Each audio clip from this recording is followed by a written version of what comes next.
Okay, it's a very quick workshop today. It's a pop-up workshop that will take half an hour, and I'll just jump right into it, all right? It's going to be a very short and sweet workshop. It's about clarity and confidence. What is the definition, right? What are the types of clarity and confidence? And I'll be going through an exercise, a quick exercise to understand where we are in terms of the different aspects of clarity and design and confidence. And after which, there'll be a special announcement. A little bit more about myself. I'm Gabriel. I'm an architectural designer based in Singapore. And I'm the founder of ARCHLOGBOOK and ARTLOGGERS. And I'm also the co-founder of the MAD Collective. So what is clarity and confidence? Clarity is being able to see who you are, where you are heading, and what to do to get there. While confidence is being assured of yourself and your abilities. What does clarity and confidence have in common? You may ask. They can be discovered, molded, and increased. This is the dynamic nature of clarity and confidence.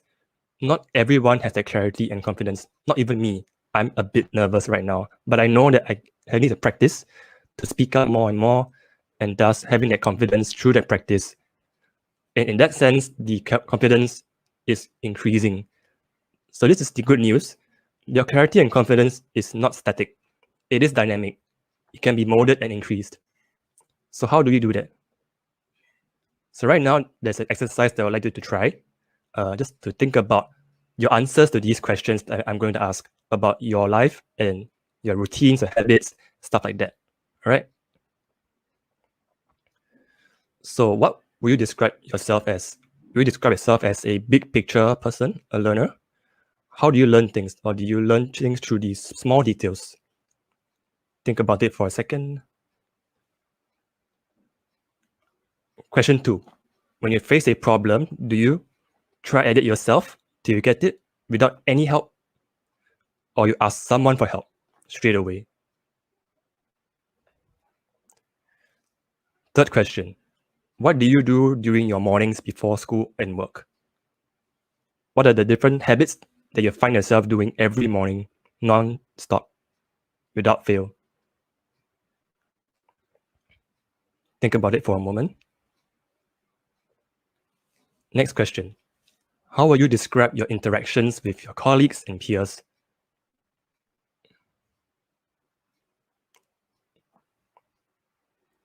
Okay. How often do you feel burned out, be it at work? I think the more precise your answers, the better it is. How will you describe your morning routine, if any? What is something you do? Maybe is it meditation? Is it a time of visualization? Your coffee? Let me know in the comments what you think. And lastly, what are the best way you can avoid your bad habits? Do you even know what your bad habits are? And if you do, what do you do to tackle them? Do you know the triggers behind them? How will you describe your technical abilities with regards to the architectural work you do in school or in the workplace?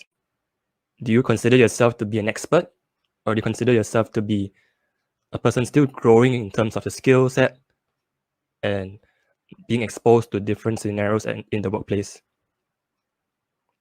If you are a student, how do you feel you are as a student? Your design conceptual skills, stuff like that. Being aware of how you are is very important. So how do you answer those questions? The good thing is that if you knew the answers in great detail, like if you were very clear of the answers, and you have clarity, right? Clarity is knowing, being self-aware. You know your flaws, you know your strengths. And being aware of yourself allows you to be able to tackle the challenges ahead, head on, because you know how to work on your weakness and also to multiply your strength. If you're not sure the answers, but you still wrote them down anyways, right? If you think, you say you think I do this. You think I'm feeling this way sometimes in the mornings. You had the confidence to answer the question, but there's no clarity. So if you know and are very sure the answers of the questions above in great detail, you have clarity and confidence. And that is the whole tagline of this workshop, mini workshop. So I'll jump straight to the next segment. What are the types of clarity and confidence in a nutshell? I'm going to introduce to you my own CCC framework. It consists of clarity, which is the personal clarity is one aspect, career clarity is the second aspect, life clarity is the third aspect. The second C corresponds to confidence. Confidence is the technical confidence, social confidence, and emotional confidence. And the last C is continuity. Continuity is a secret ingredient to sustain this clarity and confidence.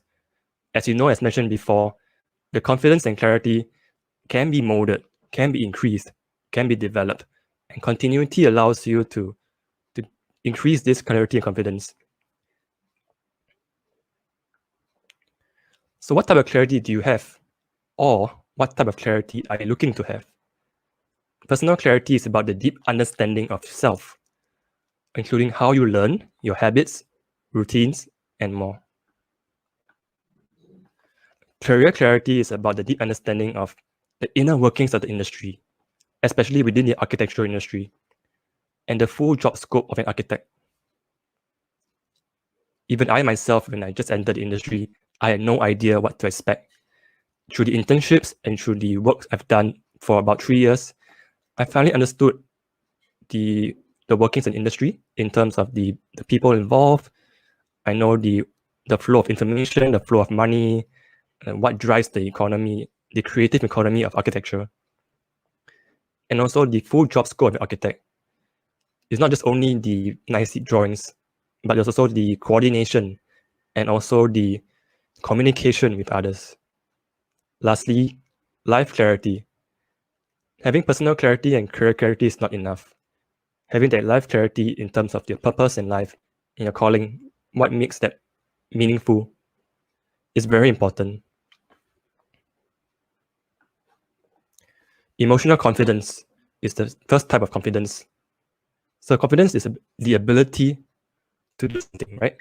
So emotional confidence is the ability to determine how you feel at any given point and how to react suitably to the present scenario. Social confidence is the ability to navigate the interpersonal relationships, be it in school or be it in your workplace. How do you manage the expectations of others, be it deadlines or be it workloads? How do you deal with conflicts? How do you say no in the workplace, or how do you say no in school, even sometimes? Be it in group work or be it in your own personal life. Lastly, technical confidence is also key. The ability to know the best practices, being able to be resourceful. So we all know that we don't know everything. Having that confidence to find the answers is more important than knowing the answers. And once you know the answers, are you able to teach them to others? If you're able to teach this to others, you will have reinforced that idea, that concept in your mind. So that's the technical confidence that is very crucial as an architectural designer or a student. So what's next? Being self-aware. Self-awareness is key. So after this workshop, I just implore you to take some time to visualize your life, the different aspects of clarity and confidence as I mentioned in this workshop. The takeaway that I would like you to have is, do I have these kind of clarity and confidence? Which aspect of clarity and confidence am I lacking, or do I need to work on? The key is to take small steps to work towards that. Small steps in terms of action steps. What can you do to gain clarity? For example, personal clarity can be obtained through continuous meditation, visualization, evaluation. After every day, take stock of what you've done. What are the good and the bad? Was there anything you'd like to improve on? Some things are beyond your control. Knowing that is also very important.